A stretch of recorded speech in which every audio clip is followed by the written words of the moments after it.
mira, jo soc actualment la tinent d'alcalde, entonces tots els dies vaig a l'Ajuntament per atendre els veïns, solucionar els problemes que puguen eixir dia a dia, escoltar la seva opinió, les seues queixes i, ante tot, que tinguin confiança en nosaltres, que saben que anem a solucionar els seus problemes i donar-los participació ciutadana en tots els projectes que volem fer i les obres en les que volem invertir. S'ha millorat per a tots en serveis i en infraestructures, més infraestructures, millora de les ja existents i ha sigut per a tota la gent.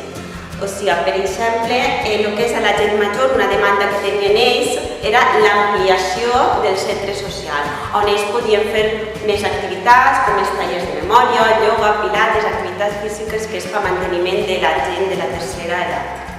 A demanda de la gent jove s'ha fet un gimnàs municipal. També el tenim ubicat en el que és l'Alberg, el massís del Montúber. Vol dir que apostem per un turisme actiu.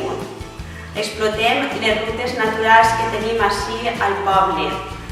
I és un punt d'inici per a la gent quan ve a fer excursions, les associacions que venen a fer esport de muntanya.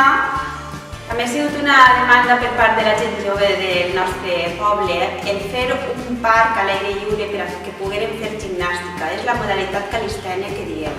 Hem millorat en instal·lacions al poliesportiu municipal i també anem a crear de noves.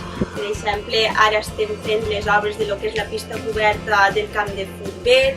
Hem acabat ja el trinquet, que també hem fet una millora en el que és el piso, i estem fent millores en el frontó, en el que és la paret principal, per a que es pugui ja jugar i competir sense ninguna dificultat. Tenim en projecte una segona pista de futbol i el canvi de lluminàries de tota la instal·lació del poliesportiu a LED. Hem aconseguit una subvenció molt important per poder fer el canvi de tot l'enllumenat públic a LED. Això ens permetrà un estalvi econòmic i tindre més recursos propis i destinar-los a que són millores, com és l'arreglat de carrers, que ja ho estem fent, i també actuacions en la marjal de neteja i acondicionament de les séquies.